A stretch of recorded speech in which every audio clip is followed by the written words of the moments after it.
When we're diving in overhead environments like caves, our primary navigation tool is line. And in order for us to determine direction and location, we use line markers like these. And I want to take a look at different kinds of line markers and their uses. First up is the ubiquitous cave diving arrow. So this sits on the line, and if we were feeling our way out, we could feel which way is the exit of the cave. The first rule with line arrows is that they should always be pointing to the nearest exit.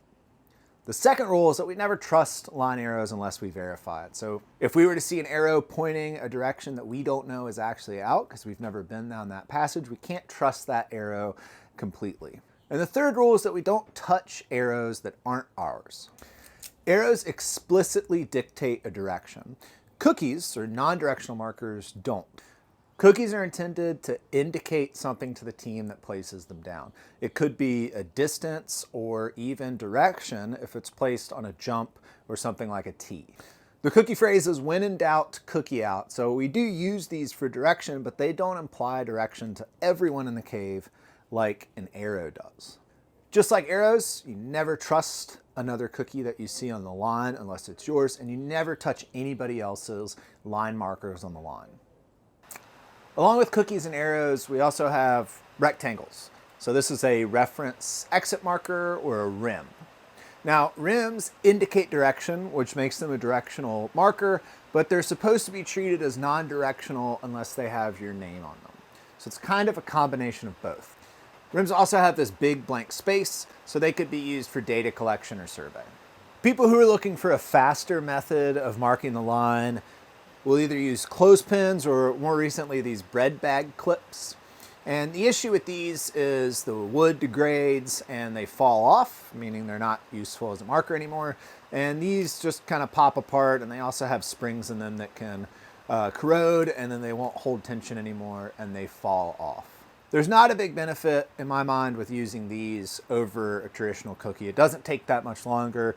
A cookie doesn't have a spring that can break, and I don't want to risk my navigational decision being unknown because something popped apart like that. We can accomplish everything that we need to from a navigational standpoint with cookies and arrows. They need to be stored properly. We need to be comfortable accessing them. And of course, they've got to have our name or our initials so we can differentiate between our markers and somebody else's marker. Now, one of the things that you can do to get custom cookies and arrows is to have them 3D printed. And this is a super cool idea.